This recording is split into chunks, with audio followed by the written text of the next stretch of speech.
Hello, Beb? Nasaan ka? Tara, gala tayo. Beb, wala pa ako ngayon eh. Sa susunod na lang siguro. Ako naman yung nag-aya. Huwag kang mag-alala. Ako bahala, sagot ko na to. Salamat, Beb Bawi ako. Wow, ang ganda naman ito. Kaso ang mahal pala. Wag na lang. Ay, Beb! Bakit pa binalik? Ang ganda nun ah. Bagay sa'yo. Yun nga eh.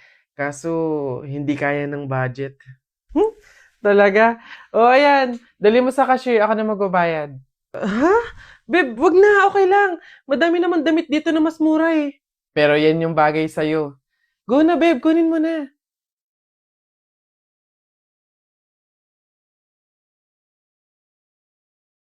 Ate, baka po may pera ka po dyan. Pambili lang po namin ng pagkain ng kapatid ko. Ay naku, wala din kasi ako ngayon eh. Mahirap lang din kasi ako. Pero meron ako ditong tinapay. Ayan, paghatian nyo na lang yan ha. Tapos meron ako ditong konting barya. Pamasahe ko dapat to pero maglalakad na lang ako. Malapit lang naman yung bahay namin dito. Ayan, pagkasahin nyo na lang yan ha. Pasensya na ha. Salamat ate Kahit ikaw na mismong wala, magbibigay ka pa din. Huwag kayong mag-alala. Kapag ako sumakses, padadalan ko kayo ng supply ng pagkain. Yung maraming marami para hindi na kayo magugutom. Gusto niyo yun? Nay, tay, may dala po akong ulam tsaka 200. Gosh, rumakit pa ako kanina. Nay, tay, pasensya po kung yan pa lang muna Wala yun anak, malaking bagay na yun sa atin. Kami nga 'tong nahihiya at sa ganyang edad mo tinutulungan mo na kami sa pagdadala ng buhay. Malay nyo sa susunod na racket ko, sumakses na, di ba? Magkaroon na tayo ng pang-grocery, pangbayad sa mga bills, panggala sa labas. Aayon din po sa atin ng panahon.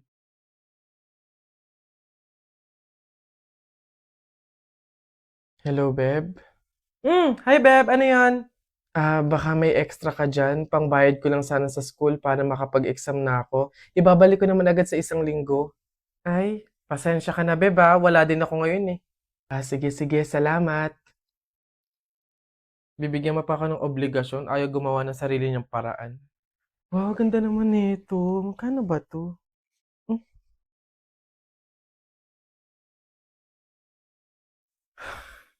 Hello Beb. Oh, bakit? Ano ba yun? Beb, tatanong ko lang sana kung may extra ka diyan. Uuwi kasi ako ng probinsya eh. Doon ako nakahanap ng trabaho. Ibabalik ko naman agad pagkasahod ko. Wala, okay? Wala ako ngayon. Ganun ba? Salamat, Beb Pasensya ka na. Hmm? Visit?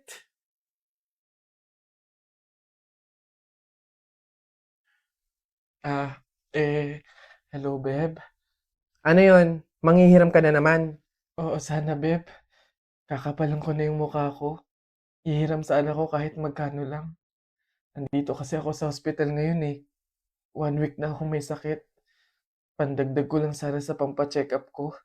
Bakit ba lagi ka na lang sa akin lumalapit pagdating sa mga problema mo? Beb, ikaw lang kasi yung kaibigan ko eh.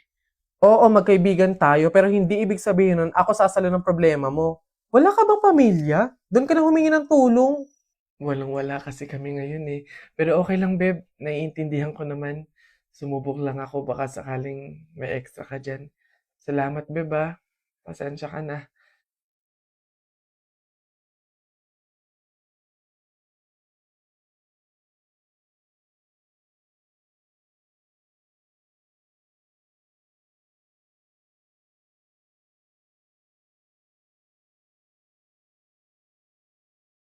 1 week nang hindi online si Jennifer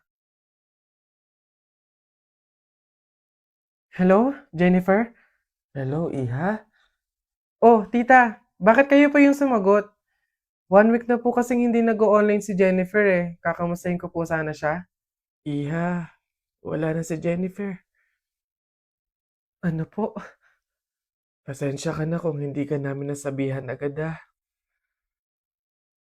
nagkaroon ng tubig yung baga niya. Nagkaroon din ng malaking bukol yung dinadaluyan ng hangin kaya maging mga oxygen dito sa hospital hindi na kinaya. Iha, mamaya na yung libing niya. Iniwan na tayo ni Jennifer.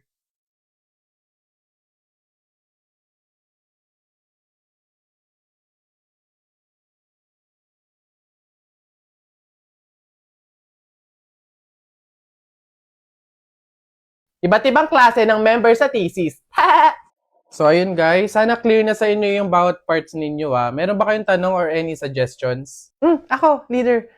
Suggestion ko lang, what if magsama-sama tayong gumawa? 'Di ba? 'Di ba? Kasi 'di ba para mas mabilis natin siyang matatapos, smooth lang ganon. And 'di ba mas nakakasipag 'yun? So, saan tayo? Anong oras? Guys, ganito kina Angela tayo gagawa.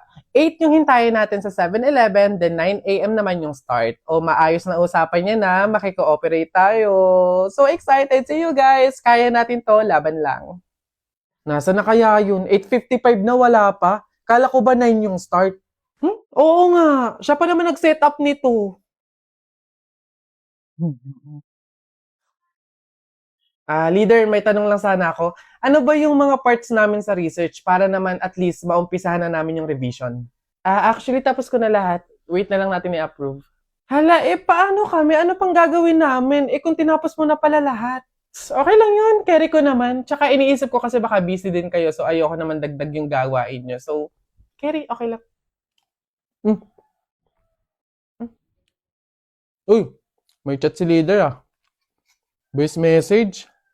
Guys, pasensyahan na lang po sa mga walang tinutulong dyan FYI, individual pa din po yung grade. So good luck na lang sa inyo. Nakakapagod na sa totoo lang. Yun lagi na lang ikaw yung gumagawa. Te, hindi mo kami pinatulong, te. Sinabi mo tinapos mo na lahat. Ngayon magrereklamo ka. Amats din tong leader na to So ayun guys, start na tayo mag-print out ng research natin. Need natin magambagan ng tig 100 pesos. Beb, how much ba lahat ng print? Siguro mga 2 to 300 pesos. Okay lang naman siguro, no? So ako na bahala dito. Para naman mabawasan na yung pag-iisip ninyo. And gets ko naman yung iba na medyo kapo. So ako na to. Ako na din bahala sa food ninyo, sa print out, book bind, and everything. Basta kayo na bahala sa buong papers ng finals. Okay lang naman siguro yun, no? Shucks, guys! Good luck sa defense natin bukas, Kaya natin to. Yes! Good luck sa atin, guys! Let's go! Lo, Saan lumitaw yun? Ay, buhay ka pa pala, be? Halos buong semester ka kasing hindi naggalaw ng baso, Dinaig mo pa yung multo, at least nagpaparamdam. Ikaw halos hindi na. Ikaw buong introduction, Makatulog na nga. Panaginip lang ito. Bakit parang Si Jepoy, Nagkita na naman tayo sa panaginip mo. Paano ba yan? Talo na naman kita sa flip-top niyan. Uto! Hoy, eto na naman tayo. Panaginip kong hindi tunay. Tol, sa totoong buhay, wala kang saysay. Ano? Oo, mawawala ako pag gising mo, pero pag tulog mo, ako pa rin yung sinisigaw ng puso mong tahimik lang pag-aral. Teka, panaginip ka nga, pixelated memory. Pero bakit pag dilat ko, ako pa rin yung durog kahit wala kang katawan? Sabihin mong panaginip lang ako, pero ako yung bumabalik para iparamdam lahat ng pilit mong kinakalimutan. Bakit pa ako lalaban para sa taong mahal ko? Kung sa panaginip pa lang, talo na ako. Erika, sorry Ayaw ng magulang ko na magpa-convert ako sa religion mo Okay lang. Thank you, Clarence, for making me special.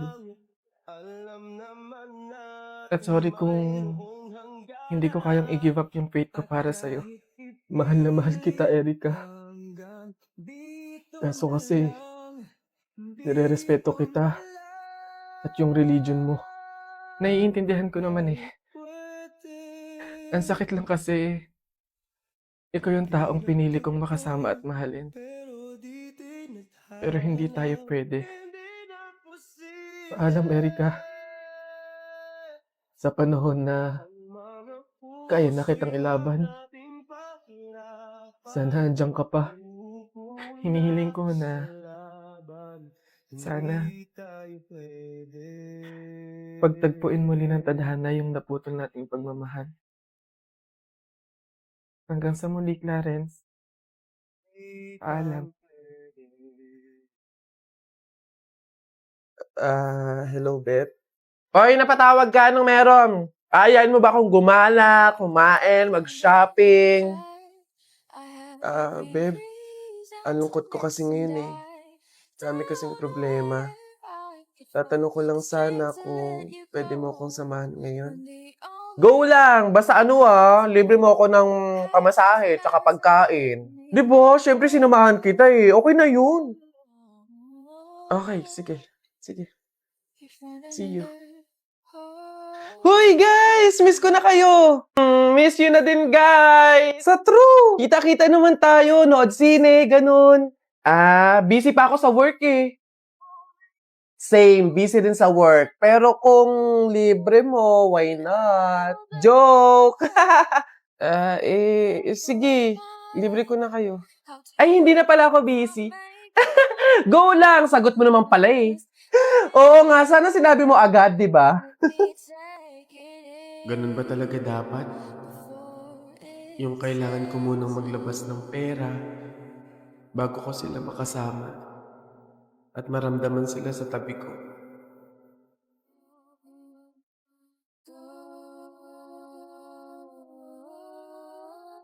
Ayan. Beb, tara, pasok ka. Beb, pagpasensyahan mo na yung bahay namin, Maliit tsaka makalat. Beb, ano ka ba? Ako na nga itong naki-overnight to. Aarte pa ba ako? O siya, dyan ka muna ha. Aayusin ko muna yung higaan natin. Nay, gutom na nga po ako. Anak, wala pa nga ang tatay mo. Hindi naman nakatanggap ng labada si nanay, kaya wala pang pang-budget ngayon. Konting tiis lang muna, anak, ha? Hello? May tinapay ako dito, oh. Gusto mo? Sa'yo na lang. Masarap yan. Salamat, ate.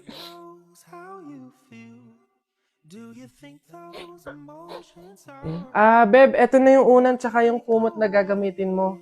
Sana mapagtyagaan mo, Pasensya ka na. Yan lang talaga yung meron kami. Walang problema, Beb. Ang mahalaga, makakatulog ako. Thank you. Beb, tara, kain muna tayo bago matulog.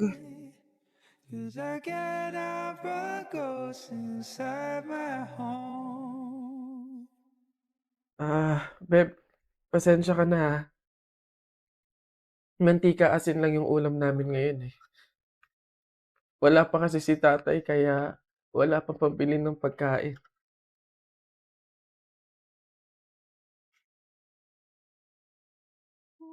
Sobra akong nahihiya sa'yo, Beb. Beb, ano ka ba? Magkaibigan tayo, Hindi para i-judge kita. Mahirap naman talaga yung buhay. Minsan nasa baba tayo, to the point na talagang walang-wala na. Pero ang mahalaga, hindi yun palagi. Dadating din talaga yung panahon na nasagana tayo. Kaya na tayo?